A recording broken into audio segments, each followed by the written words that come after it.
So technical the YouTube চ্যানেলে সবাই স্বাগত। তো তোমরা যারা ডব্লিউবিএসসিডি কাউন্সিলের আন্ডারে পলিটেকনিক ফার্স্ট ইয়ার অথবা সেকেন্ড ইয়ার এবং এসসিবিডি ডব্লিউবি কাউন্সিলের আন্ডারে আইটিআই ই গ্রুপ অথবা এম গ্রুপের জন্য তোমরা অনলাইন ফর্ম ফিল আপ করেছিলে 2025 সালের জন্য, তো তোমাদেরই জন্য আজকের এই ভিডিওটা।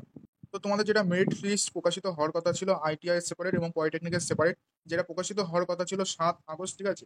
তো 7 আগস্ট কোনো মেরিট লিস্ট প্রকাশিত হয়নি এবং 7 আগস্ট যে মেরিট লিস্ট প্রকাশিত হবে, যে নোটিফিকেশনটা ছিল কমন অ্যাডমিশন পোর্টালে, সেই নোটিফিকেশনটা ওখান থেকে সরিয়ে দেওয়া হয়েছে এবং ফার্দার কোনো নোটিফিকেশন কিন্তু ওয়েবসাইটে কিছু দেওয়া হয়নি। কিন্তু 8 আগস্ট একটা নতুন নোটিফিকেশন পাওয়া গিয়েছিল যে তোমাদের কেন মেরিট লিস্ট সেদিনকে প্রকাশিত হয়নি।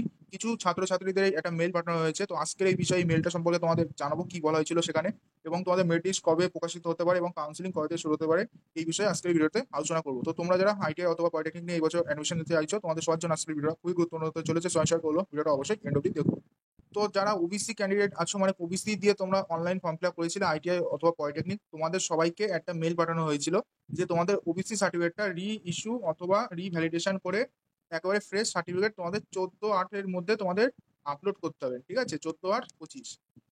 তো এই নোটিফিকেশনটা আই থিঙ্ক তোমরা সবাই পেয়ে গিয়েছো। তো এই কারণেই মেনলি 7 তারিখ তোমাদের মেরিট লিস্ট প্রকাশিত করা হয়নি, ঠিক আছে। তো যারা ওবিসি ক্যান্ডিডেট আছো, তোমাদের যেই ওবিসি সার্টিফিকেটটা আছে ওই ওবিসি সার্টিফিকেট এখন চলবে না, ঠিক আছে। তোমাদের সবাইকে নতুন করে রিভ্যালিডেশন অথবা রি ইস্যু, এক কথায় নতুন করে, ঠিক আছে, নতুন করে তোমাদের ওবিসি সার্টিফিকেট কিন্তু বানিয়ে তোমাদের আপলোড করতে হবে।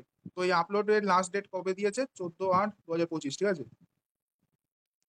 তো এই কারণে সেদিনকে মেরিট লিস্ট প্রকাশিত হয়নি এবং তোমাদের 14 তারিখ অবধি কোনো মেরিট লিস্ট প্রকাশিত হবে না। তো ফার্দার কবে প্রকাশিত হতে পারে? তো আনুমানিক আমি তোমাদের জানিয়ে রাখি, ফার্দার তোমাদের 16 থেকে 20 তারিখের মধ্যে যদি এই কাজটা কমপ্লিট হয়ে যায় 14 তারিখের মধ্যে, তাহলে নেক্সট 16 থেকে 20 তারিখের মধ্যে তোমাদের মেরিট লিস্ট প্রকাশিত হতে পারে। এবং যেদিনকে মেরিট লিস্ট প্রকাশিত হবে তার 2-3 দিন পর থেকে তোমাদের কাউন্সিলিং শুরু হয়ে যাবে। তো যখনই নোটিফিকেশন পাবো, ডিটেল নোটিফিকেশন পাবো, তখনই আমি তোমাদের ভিডিও করে জানিয়ে দেবো। এবং এই চ্যানেল থেকে তোমাদের পলিটেকনিক এবং আইটিআই সমস্ত রকম হেল্প পেয়ে যাবে, সেটা স্টাডি মেটেরিয়াল হোক, পিওয়াইকিউ বা প্রিভিয়াস ইয়ার কোশ্চেন হোক, সাজেশন হোক, সমস্ত কিছু হেল্প পেয়ে যাবে এবং নোটিফিকেশন তো সমস্ত কিছু দিয়েই দেবো। তার জন্য চ্যানেলটা অবশ্যই সাবস্ক্রাইব করে রেখো। তো আজকের ভিডিওটা অবধি ছিল। ভিডিওটা ভালো লাগলে অবশ্যই লাইক করবে, চ্যানেলে নতুন হলে অবশ্যই সাবস্ক্রাইব করবে এবং এই ভিডিওটা সবার সাথে অবশ্যই শেয়ার করে দেবে। তো চলো দেখা হচ্ছে নতুন একটা ভিডিওর সাথে, ততক্ষণ বাই বাই।